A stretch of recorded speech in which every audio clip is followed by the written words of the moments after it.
اعوذ باللہ من الشیطان اللعین الرجیم بسم اللہ الرحمن الرحیم وَلِلَّهِ غَيْبُ السَّمَاوَاتِ وَالْأَرْضِ وَإِلَيْهِ يُرْجَعُ الْأَمْرُ كُلُّهُ فَاعْبُدْهُ وَتَوَكَّلْ عَلَيْهِ وَمَا رَبُّكَ بِغَافِلٍ عَمَّا تَعْمَلُونَ اللہم صل علی محمد وآل محمد وعجل فرجہم۔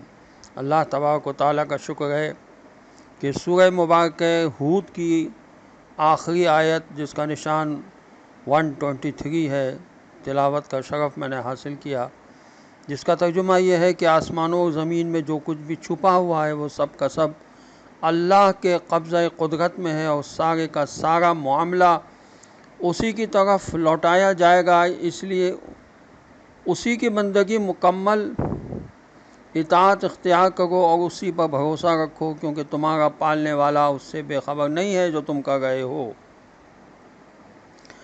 تفہیم القرآن میں اس آیت کی ذیل میں لکھا ہے کہ آیت کا حاصل مطلب یہ ہے کہ اچھائی برائی کفر و اسلام کی اس کشمکش میں جو لوگ جو کام کر رہے ہیں وہ سب خدا کی نگاہ میں ہیں۔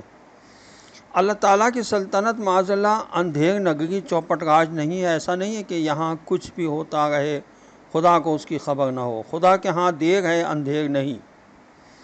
جو لوگ اصلاح کی کوشش کر رہے ہیں وہ یقین رکھیں کہ ان کی محنتیں ضائع ہو جانے والی نہیں ہیں۔ جو بدماش نیک لوگوں پر ظلم توڑ رہے ہیں اور اصلاح کرنے والوں کے کاموں میں رکاوٹوں پر رکاوٹیں ڈال رہے ہیں، ان کو معلوم ہو جانا چاہیے کہ اللہ کو ان کی ساری حرکتوں کا علم ہے۔ ان کو اپنی بدماشیوں کی پوری سزا بھگتنی ہوگی۔ خدا کا علم بھی کامل، ملک بھی کامل، اور اس کی کائنات پر اختیار و تصرف بھی کامل ہے۔ کوئی فعل کسی درجے کا بھی ہو کیوں نہ ہو، خدا کی گرفت سے باہر نہیں۔ اور خدا کا فرمانا کہ اللہ پر توکل کیجئے، اس کا مطلب یہ ہے کہ تبلیغ دین کے سلسلے میں جس قدر بھی تکالیف پہنچیں ان کی پرواہ نہ کیجئے، بس اس بات کا یقین رکھیے کہ تصرفات تکوینی سب کے سب خدا کے اختیار میں ہیں۔ تفسیر ماجدی میں لکھا ہے کہ محققین نے نتیجہ نکالا کہ خدا کا علم بھی کامل ہے، اس کا اقتدار بھی کامل ہے، زمین و آسمان میں ہر چھپی ہوئی چیز اللہ کے علم میں ہے، اور کائنات کی ہر چیز اللہ کی ملکیت ہے۔ آیت میں للہ غیب السماوات والارض فرمایا گیا ہے، جس کے معنی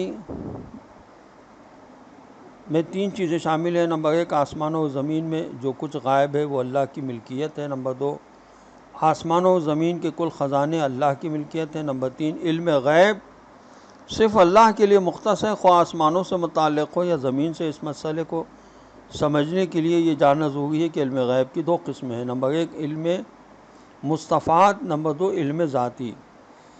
علم مستفاد یہ وہ علم ہے جو کسی دوسرے سے حاصل کیا جائے۔ علم ذاتی وہ علم ہے جو صرف خدا کے پاس ہے، اس میں اس کا کوئی شریک نہیں ہے۔ البتہ علوم مستفادہ وہ علم ہے جو خدا انبیاء علیہ السلام اور اوصیاء ائمہ معصومین علیہ السلام کو عطا فرماتا ہے۔ اب یہ خدا کی مرضی ہے کہ جتنا چاہے ان کو علم عطا فرمائے۔ تفسیر انوار النجف میں لکھا ہے کہ علامہ طبرسی نے لکھا کہ غیب کا علم اللہ کا خاصہ ہے۔ وہ ذاتی طور پر ہر چیز کا علم رکھتا ہے، اس میں اس کا کوئی شریک نہیں ہے۔ نبی یا امام کے پاس صرف اتنا علم ہوتا ہے جتنا خدا نے اسے دیا ہوتا ہے۔ اسی علم کی بنیاد پر نبی یا امام غیب کی خبریں دیتے ہیں۔ مثلا حضرت امام جعفر صادق علیہ السلام نے عبداللہ بن حسن سے فرمایا تھا کہ حکومت نہ تجھے ملے گی اور نہ تیری اولاد کو، تمہارے دونوں بیٹے منصور کے ہاتھوں قتل ہوں گے، اور ایسا ہی ہوا۔ ائمہ معصومین علیہ السلام کا یہ تمام علم رسول خدا صلی اللہ علیہ وآلہ وسلم سے حاصل ہوا تھا، اور حضرت صلی اللہ علیہ وسلم کو خدا کی وحی سے ملا تھا۔ علم غیب کے سلسلے میں تفسیر نمونہ میں کافی تفصیل ہے، اور یہ لکھا ہے کہ بعض آیات قرآن میں علم غیب کے کچھ حصوں کی نسبت انبیاء کی طرف دی گئی ہے، یا بہت سی آیات و روایات میں پیغمبر اکرم صلی اللہ علیہ وسلم، حضرت علی اور دیگر ائمہ معصومین علیہ السلام کے بارے میں ہم پڑھتے ہیں کہ وہ حضرات بعض اوقات آنے والے واقعات اور اسرار نہا کی خبر دیتے تھے۔ السلام علیکم ورحمۃ اللہ وبرکاتہ۔